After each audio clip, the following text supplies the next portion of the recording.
अस्सलाम वालेकुम स्टूडेंट्स, आज का जो हमारा टॉपिक है उसका नाम है एवोगैड्रो नंबर्स। एवोगैड्रो नंबर्स क्या होते हैं? बेसिकली हमने लास्ट टाइम जो टॉपिक डिस्कस किया है वो हमारे पास नंबर ऑफ मोल्स पे बेस कर रहा था।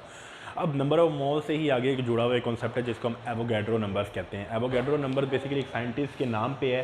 एवोगैड्रो ने डिस्कवर किया था और उसने बताया था कि किसी भी सब्सटेंस का जब हम एक मोल के बराबर मैस ले लेते हैं तो उसमें 6.02 10⁻23 नंबर ऑफ पार्टिकल्स होते हैं। ये पार्टिकल्स एटम भी हो सकता है, मॉलिक्यूल भी हो सकता है, फार्मूला यूनिट भी हो सकता है। डिपेंड करता है हमने कौन सा वाला सब्सटेंस लिया है। अगर तो मैं एलिमेंट लूँगा, एलिमेंट किसी जैसे हाइड्रोजन है, हाइड्रोजन एक एटम है और एटम का मैस अगर उसका जो एटॉमिक मैस के बराबर है जिसको मोलर मैस भी कहते हैं उसके बराबर लूँगा तो उसमें 6.02 10⁻23 एटम्स होंगे।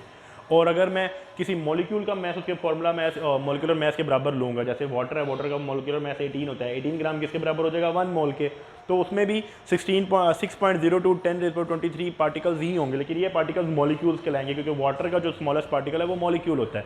तो हम जनरली कह देते हैं कि जो सा भी उसको जनरली समराइज करके पार्टिकल कह देते हैं कि कोई भी तरह का मॉलिक्यूल ले लें, एटम ले लें, फार्मूला यूनिट ले लें, उसमें अगर आप 1 मोल के बराबर लेंगे तो उसमें इतने नंबर ऑफ पार्टिकल्स होंगे। इसकी रिप्रेजेंटेशन के लिए हम Na इस्तेमाल करते हैं। बेटा यहाँ पे आपने एक बात का ध्यान रखना है कि इसका जो सिंबल है वो N भी कैपिटल है, A भी कैपिटल है, क्योंकि N और स्मॉल a सोडियम का सिंबल होता है। तो आपने इसको कंफ्यूज नहीं करना है। आपने जब भी एवोगैड्रो नंबर लिखना है तो N भी कैपिटल लिखना है, A भी कैपिटल लिखना है। तो एवोगैड्रो नंबर क्या, सिंपल एक नंबर है पार्टिकल्स को फाइंड करने के लिए। जब भी हम किसी सब्सटेंस का 1 मोल के बराबर मैस लेंगे तो उसमें हमेशा एवोगैड्रो नंबर के बराबर पार्टिकल्स होंगे, क्योंकि एटम बहुत ही छोटा होता है या मॉलिक्यूल बहुत ही छोटा होता है। इसके नंबर ऑफ पार्टिकल्स को कैलकुलेट करना हमारे लिए मुश्किल है। तो एक साइंटिस्ट था एवोगैड्रो जिसने हमारे लिए आसान कर दिया था। उसने एक मैथमेटिकल फार्मूले से ये प्रूव किया था कि इसमें तकरीबन इतने पार्टिकल्स होते हैं, जो बहुत ही एक्यूरेट है हमारे पास। इसके बाद में प्रूव भी किया था जो एक्यूरेट होता है। इसके बाद आपके पास 2 एग्जाम्पल्स आती हैं, एग्जाम्पल नंबर 8 और एग्जाम्पल नंबर 9। मैं एग्जाम्पल नंबर 8 की स्टेटमेंट रीड कर रहा हूँ। एग्जाम्पल नंबर 8 है, उसमें आपको वाटर आइस के मॉलिक्यूल्स दिए हुए हैं। How many molecules of water are there in 10 gram of ice. आपको आइस का मैस दिया हुआ है और उसमें पूछा गया इसमें मॉलिक्यूल्स कितने होंगे, calculate the number of molecules. आपने मॉलिक्यूल्स बताने हैं। ये एग्जाम्पल मैं स्किप कर रहा हूँ आपके लिए, आपने एग्जाम्पल खुद करनी है। बेसिकली मैं एग्जाम्पल 9 करूँगा। एग्जाम्पल 9 भी एग्जाम्पल 8 जैसी ही है। एग्जाम्पल 9 थोड़ी सी लेंथी, उसमें डिफरेंट चीज़ें पूछी हुई। एग्जाम्पल 8 में भी सेम ये चीज़ें पूछी हुई। आप अगर एक बार इसको गो थ्रू करोगे तो आसानी से कर लोगे। मैं इसको सिर्फ ओवरव्यू देता हूँ। जैसे इसका मैथ्स गिवन है आपको 10, आप सबसे पहले क्या करोगे, उसके नंबर ऑफ मोल्स फाइंड कर लोगे। नंबर ऑफ मोल्स फाइंड करने के बाद पार्टिकल्स निकालने के लिए बड़ा आसान तरीका होता है, या उसको एवोगैड्रो नंबर से मल्टीप्लाई कर देते हैं। अब नंबर ऑफ मोल्स कैसे आएंगे, given mess divided by molar mass. आपको गिवन मैस 10 है, उसको 18 से डिवाइड करेंगे, ये आपके नंबर ऑफ मोल्स आ जाएंगे। नंबर ऑफ मोल्स को एवोगैड्रो नंबर से मल्टीप्लाई करेंगे, 6.02 10⁻23 से मल्टीप्लाई करेंगे तो ये हमारे पास उसके टोटल नंबर ऑफ मॉलिक्यूल्स आ जाएंगे। फिर उसमें फर्दर पूछा हुआ है कि एटम कितने हैं और टोटल नंबर ऑफ एटम कितने हैं और कोवलेंट बॉन्ड कितने हैं। उसके लिए हम यूनिटरी मेथड इस्तेमाल करेंगे। ये सेम मेथड अब 20 एग्जाम्पल में भी इस्तेमाल करेंगे। जैसे मैं आपको वर्ब बता देता हूँ। जैसे आप देखें, वाटर का एक मॉलिक्यूल में 3 एटम होते हैं टोटल, 2 हाइड्रोजन के और 1 ऑक्सीजन का। तो अगर मेरे पास वाटर का एक मॉलिक्यूल हो तो उसमें आपके पास कितने एटम होंगे, 3। अगर 10 हो तो उसमें 3 से मल्टीप्लाई कर देंगे, यानी कि 30 हो जाएंगे। सिमिलरली आपको जो भी वहाँ पे पॉइंट गिवन है उसके मुताबिक होंगे तो आप उसको मल्टीप्लाई कर दोगे, सिंपल। तो आप उस एग्जाम्पल को गो थ्रू करोगे तो आपको आसानी से समझ आ जाएगी। हम एग्जाम्पल नंबर 9 करते हैं, जो डिटेल एग्जाम्पल है। ये भी सेम इसी तरह की है। इसमें आपको 10 ग्राम ऑफ H3PO4 गिवन है और आपसे 4 चीज़ें रिक्वायर्ड की गई हैं। हम बारी बारी उन चारों को सॉल्व करते हैं। सबसे पहले हमारे पास गिवन मैथ है। गिवन मैथ हमें 10 ग्राम्स गिवन है, 10 ग्राम गिवन है मैथ, और उसको हम सॉल्व करेंगे तो आगे हम उससे फर्दर चीज़ें निकालते हैं। अब सबसे पहले नंबर ऑफ मोल्स फाइंड करेंगे। बेसिकली जो पार्ट 1 है इसमें नंबर ऑफ मॉलिक्यूल्स आपसे पूछा गया है। नंबर ऑफ मॉलिक्यूल्स निकालने के लिए हमें पहले नंबर ऑफ मोल्स चाहिए होंगे। 10 ग्राम गिवन मैथ है। मोलर मैथ हमेशा फार्मूला से कैलकुलेट करते हैं। फार्मूला H3PO4 है।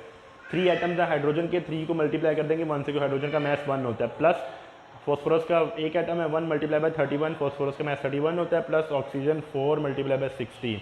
इस सबको आप टोटल करोगे तो आपके पास 98 आ जाएगा। ये इसका मोलर मैथ आ जाएगा। मोलर मैथ फाइंड करने के बाद हम क्या करते हैं, हम इसके नंबर ऑफ मोल्स फाइंड कर लेंगे। नंबर ऑफ मोल्स फाइंड करने का बड़ा ही सिंपल तरीका है, given math divide by molar math. Given math 10 है, मोलर मैथ 98 है। इसको आप डिवाइड करोगे तो 0.102 आपके पास नंबर ऑफ मोल्स आ जाएंगे। जब आप नंबर ऑफ मोल्स फाइंड कर लो तो नंबर ऑफ मोल्स फाइंड करने के बाद मॉलिक्यूल्स फाइंड करना बहुत ही ईजी है।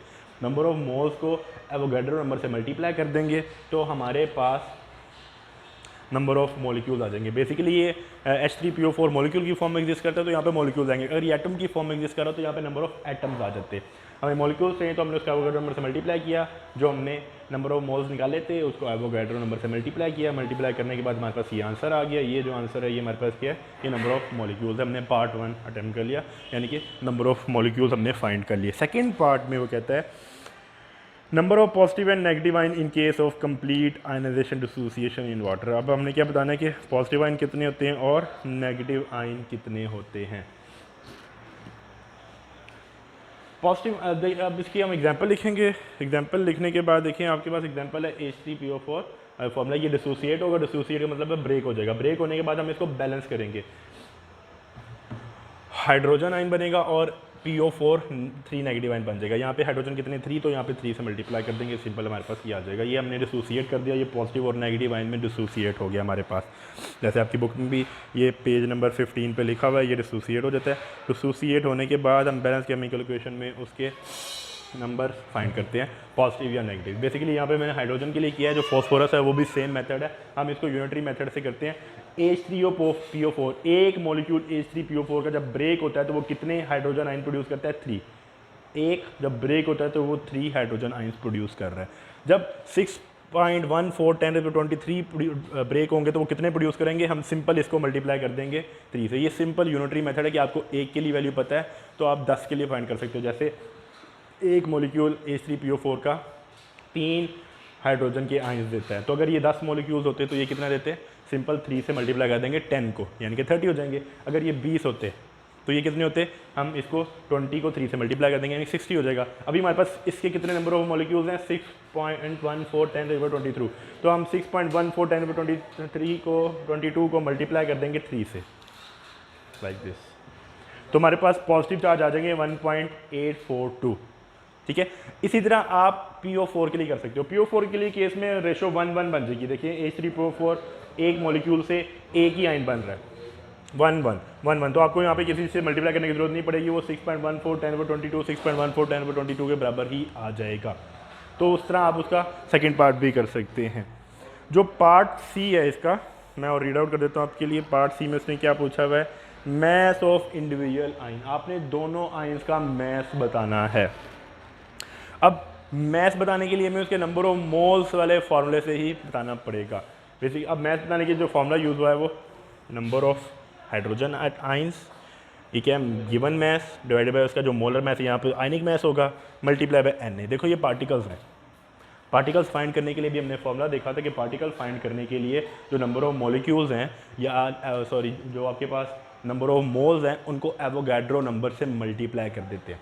ये जो आपके पास इतनी रेशो में ये फार्मूला लिखा हुआ है, ये तो बेसिकली नंबर ऑफ मोल्स है।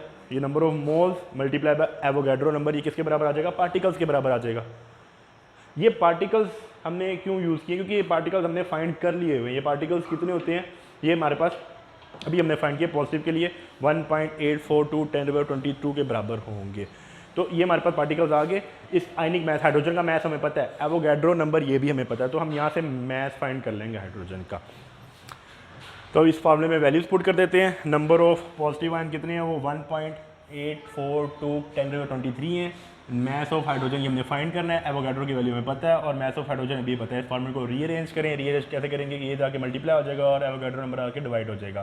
तो 1.842 10⁻23 multiply by 1.008 divided by Avogadro number, यानी कि 6.02 10⁻23। इसको आप सॉल्व करोगे तो 0.308 आ जाएगा। ये आपके पास हाइड्रोजन आयंस का मैस आ जाएगा। सिमिलरली आप PO4 आयंस का मैस भी ऐसे ही फाइंड कर सकते हैं, बस उसमें चेंजेस क्या करनी पड़ेगी, यहाँ पे आपके पास नंबर ऑफ PO4 आ जाएंगे हाइड्रोजन के अलावा, और यहाँ पे आपके पास मैस ऑफ PO4 और यहाँ पे आपके पास आयनिक मैस ऑफ PO4 आ जाएगा। तो आपको सिर्फ उसकी प्लेस चेंज करके वहाँ पे आपको उसकी वैल्यूज पुट करनी है। जहाँ जहाँ हाइड्रोजन की वैल्यू पुट हुई वहाँ पे आपको PO4 की वैल्यू पुट करनी है, तो आप उसको भी सिंपली ऐसे ही सॉल्व कर सकते हैं। अब हम लास्ट पार्ट की तरफ मूव करते हैं इसका, और जो लास्ट पार्ट है हमारे पास उसमें पूछा गया है number of positive and negative charge disperse in solution, कि सोल्यूशन में कितने पॉजिटिव और कितने नेगेटिव चार्जेस होंगे। तो बेटा सोल्यूशन में पॉजिटिव और नेगेटिव चार्जेस हमेशा बराबर होते हैं। जैसे आप देखें यहाँ पे जो इक्वेशन हमारे पास है, उस इक्वेशन में बज़ाहिर तो ऐसा नज़र आ रहा है कि हाइड्रोजन के जो आयंस है या पॉजिटिव जो आयंस है वो 3 गुना ज़्यादा हैं PO4 से, क्योंकि यहाँ पे 3 लिखा हुआ है। बज़ाहिर तो हमें ऐसा लग रहा है कि यहाँ पे हमारे पास पॉजिटिव आयन 3 गुना ज़्यादा है PO4 से, लेकिन अगर आप देखें तो उसके चार्ज की मैग्नीट्यूड देखें तो हाइड्रोजन के ऊपर चार्ज 1 है, PO4 के ऊपर चार्ज 3 है। तो ओवरऑल पॉजिटिव और नेगेटिव चार्जेस बराबर होंगे। ये भी 3 बन रहे हैं, ये भी 3 बन रहे हैं, क्योंकि as we know that number of positive charges इसके बराबर है 1.84 × 10⁻23, हमने पॉजिटिव चार्जेस के लिए फाइंड कर लिया।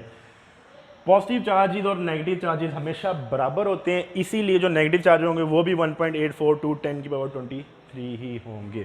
तो बेटा ये आपके पास एक एग्जांपल थी जिससे हमने एवोगैड्रो नंबर और उससे एसोसिएट प्रॉपर्टीज़ को फाइंड करने और उसको समझने की थोड़ी सी कोशिश की थी। इसके बाद हम नेक्स्ट टॉपिक डिस्कस करेंगे, तब तक के लिए अल्लाह हाफिज़।